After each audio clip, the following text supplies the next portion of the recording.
గాంధీ భవన్ నుంచి విహెచ్ హనుమంతరావు మాట్లాడుతున్నారు. లైవ్ ద్వారా చూద్దాం. జనరల్ సెక్రటరీ ఉన్నప్పుడు చంద్రబాబు నాయుడు ఒక జిల్లాలలో ఆర్గనైజింగ్ సెక్రటరీగా పనిచేసిన వ్యక్తి. ఇవన్నీ అనుభవాలు వచ్చే తరం వారికి తెలియాలి. ఇవాళ అందరికీ ఏవైతే ఫ్లెక్సీలు వచ్చాయి అందరికీ కూడా అవకాశాలు ఉన్నాయి. ఆ రోజులలో ఫ్లెక్సీలు లేవు. బ్యానర్లు రాయాలంటే అరగబడ్డ తెచ్చియాలి. ఓ 15 రాస్తా అనేవాడు. అదేవిధంగా రాసినటువంటిది కూడా లైట్ కంబాలకు ఎక్కి బ్యానర్లు కట్టిన రోజులు చూశాను నేను. అదేవిధంగా సంజయ్ గాంధీ గారి 5 అంశాల కార్యక్రమం ఓల్డ్ సిటీలో 50 రోజులు తిరిగాను. ఏది రాజీవ్ గాంధీ ఆలోచన, స్లమ్ క్లియరెన్స్ కానీ, చెట్లు నాటడం కానీ, ఈచ్ వన్ టీచ్ కానీ, ఇవన్నీ కూడా ఏది ఆనాడు ఉన్నటువంటి ఎన్విరాన్మెంట్ ఆలోచన ఆనాడు సంజయ్ గాంధీ వస్తే 6 రోజుల నుంచే నాకు ఒక ఆలోచన వచ్చింది. ఈ కార్యక్రమాలు చేస్తే ప్రజల్లో మంచి పేరు వస్తుందనే ఆలోచనతో పని చేశాను. ఆ తర్వాత గుర్తించి ఆనాడు ఉన్నటువంటి సంజయ్ గాంధీ గారు నన్ను అధ్యక్షుడు చేయడం, ఆ తర్వాత మరి నన్ను పిసిసి అధ్యక్షుడు రాజీవ్ గాంధీ చేశాడు. ఆ తర్వాత ఆ కుటుంబానికి కానీ రాజీవ్ గాంధీ ఇచ్చిన ఇందిరా విజయరథం గ్రామాల్లో తీసుకుపోవడం జరిగింది. ఇవన్నీ కూడా ఎవరెవరికి నేను సాయం చేశాను, ఎవరెవరిని రాజకీయాలలో పైకి తీసుకొచ్చాననే అన్నీ ఆ పుస్తకంలో ఉన్నాయి. ఏది ఒక్కటి తప్పు రాయలే. నా ఎక్స్పీరియన్సు, నాకు జరిగినటువంటి ఏదైతే అప్పు రాశాను, నా డౌన్ కూడా రాశాను. ఏది రాజకీయంగా అప్పుడప్పుడు కొంత డౌన్ఫాల్ కూడా అవుతుంది, దాన్ని కూడా రాశాను. దాన్ని కూడా నేను విడించుకున్నా. ఎందుకంటే వచ్చే తరం వారికి తెలియాలి. పార్టీని ఎందుకు చెప్తున్నానంటే ఇవాళ ఎవరికి వాళ్ళు పార్టీలు మారుతూ ఉన్నారు. కానీ ఆ కల్చర్ ఇంతకుముందు లేకుంటే కొత్త కల్చర్ వచ్చింది కాబట్టి కొత్త తరం వారికి ఆనాడు ఉన్నటువంటి నాతో పనిచేసినటువంటి వాళ్ళు కానీ ఇవాళ ఉన్న కొత్త జనరేషన్కు ఒక దిక్సూచి ఇవ్వాలనేదే నా ఉద్దేశం. దానికి 7వ తేదీన ఏది వెంకటరామరెడ్డి హాల్ ట్యాంక్ బండ్ కింద ఇందిరా పార్క్ దగ్గర మరి అశోక్ చవాన్ గారు మాజీ ముఖ్యమంత్రి, యువజన కాంగ్రెస్లో నేను కూడా ఆయన పనిచేశాం.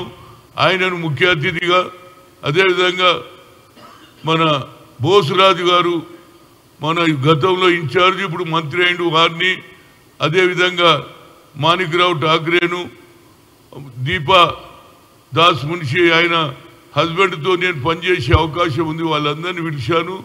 అదేవిధంగా పెద్దలు సీనియర్ ఎడిటర్ రామచంద్రమూర్తిని కూడా పిలిచాను. అదేవిధంగా నాతో పనిచేసినటువంటి వ్యక్తులను అందరినీ పిలిచాను. వారందరూ మాట్లాడతారు. ఆ పుస్తకం రిలీజ్ అవుతుంది. అది తప్పనిసరిగా వచ్చే తరం వారికి ఉపయోగపడాలి. కష్టపడితే తప్పనిసరిగా న్యాయం ఉంటుంది, కష్టపడితే పార్టీలో అవకాశాలు వస్తాయి అనేది నా ఉద్దేశం. నాయకులు వెంబడి తిరిగితే పదవులు రావురా బాబు. గ్రామాలలో పనిచేయండి. ఏదైతే గల్లీలలో రోడ్లు లేకున్నా, నీళ్లు లేకున్నా, కరెంట్, ఇవన్నీ కూడా ఆ గతంలో చేసిన నా ఎక్స్పీరియన్సు. అదేవిధంగా రాజీవ్ గాంధీ గారు ఇచ్చినటువంటి రథాన్ని ఇందిరా విజయరథం వేసుకొని 87 to 89 వరకు తిరుపతిలో మొదలుపెట్టి శ్రీకాకుళం, ఆదిలాబాద్ వరకు కూడా రాత్రనక పగలనక ఈవెన్ నక్సలైట్ ఏరియాలో కూడా నేను తిరిగాను. అవన్నీ నా ఎక్స్పీరియన్స్ ఆ పుస్తకంలో రాయడం జరిగింది. అది 7వ తేదీన దాన్ని పుస్తకం రిలీజ్ చేస్తున్నాం. కనుక జిల్లాలలో ఉన్నటువంటి కార్యకర్తలు కానీ నా అభిమానులు కానీ అందరు రావాలనేది నా ఉద్దేశం. ఎందుకంటే ఒక ఆలోచన, ఇవాళ పార్టీలు మారుతున్నారు, ఆ సంగతి ఏంది అనకుండా పార్టీలు మారకుండా ఉండాలి. ఏ పార్టీలో ఉన్నారో ఆ పార్టీతోటే పైకి రావాలి అనేది నా ఉద్దేశం. దానివల్ల మీరు పెరుగుతారు, పార్టీ ఇమేజ్ పెరుగుతుంది. నేను సచ్చే వరకు కూడా ఇందిరాగాంధీ కుటుంబానికి, రాజీవ్ గాంధీతో, సోనియా గాంధీతో ఉన్న పరిచయాలతో ఈ పార్టీలనే ఒక్కొక్కప్పుడు అన్యాయం జరుగుతుంది. అన్యాయం జరగంగానే మనం బయటికి వెళ్ళిపోవాలనే ఆలోచన కూడా కలుగొద్దు అనేది నా ఉద్దేశం. దానికి పుస్తకం రిలీజ్ ఉన్నది. తప్పనిసరిగా మీడియా మిత్రులకు కూడా నేను ఇన్విటేషన్ పంపిస్తా.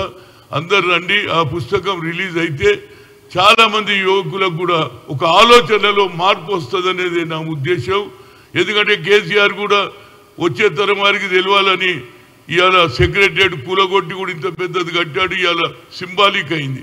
అదేవిధంగా అంబేద్కర్ స్టాచ్యూ 125 అడుగులు పెట్టాడు. కానీ నేను తెచ్చినటువంటి అంబేద్కర్ను కూడా ఈనాడు కూడా గోషామల్ స్టేడియంలో పండుకున్నాడు. నా ఉద్దేశం ఏంటంటే అంబేద్కర్ రాజ్యాంగం రాసినటువంటి వ్యక్తికే అవమానం జరుగుతున్నది. దానికి నేను కోర్టులోకి తెచ్చుకున్న స్టాచ్యూ ఇవ్వడానికి రెడీ ఉంటే మళ్ళీ అక్కడ కూడా వేరేది పెట్టారు. కాబట్టి అక్కడ ఏది ఓల్డ్ సిటీలో మదీనా బిల్డింగ్ దగ్గర పెడితే అక్కడ పోతే రైట్ సైడ్ పోతేనేమో హైకోర్టు ఉన్నది, స్టేట్ పోతే చార్మినార్ ఉంది. కాబట్టి దేశ ప్రజలు పలు ప్రాంతంలో నుంచి మన హైదరాబాద్ చూడడానికి వచ్చిన వాళ్ళకు ఒక ఆదర్శం అవుతుంది. 125 అడుగులు ఆడ పెట్టావు. కానీ నా ఏదైతే అభిమానులు పెట్టుకున్నది ప్రభుత్వమే కూలగొట్టింది. కాబట్టి దానికి ఇవాళ కూడా ప్రభుత్వం కదలిక లేదు. తప్పనిసరిగా కోర్టు అయితే ఇచ్చేసింది. కేసులు నడుస్తున్నాయి. ఇవన్నీ కూడా రైతులకు ఆత్మహత్య ఎక్కడ జరిగి ఏది సంఖ్యలు చేస్తే అక్కడికి పోయాను.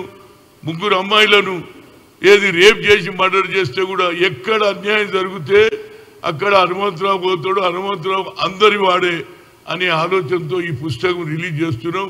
మీడియా మిత్రులందరూ కూడా తప్పనిసరిగా రావాలని కోరుతున్నా. ఆ పుస్తకం చదివిన తర్వాత మీ అందరికి కూడా అర్థమవుతుంది. మీకే కాదు వచ్చే తరం వారికే.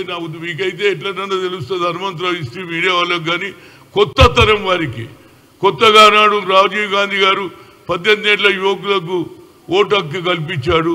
కానీ ఇవాళ 35 ఏళ్ళు అయింది. కానీ ఆనాడు ఉన్నటువంటి పరిస్థితి లేదు. కాబట్టి నాది పుస్తకం చదివితే వాళ్ళలో కూడా ఆలోచన వస్తుందనే ఉద్దేశంతో ఈ పుస్తకం రిలీజ్ చేస్తాను.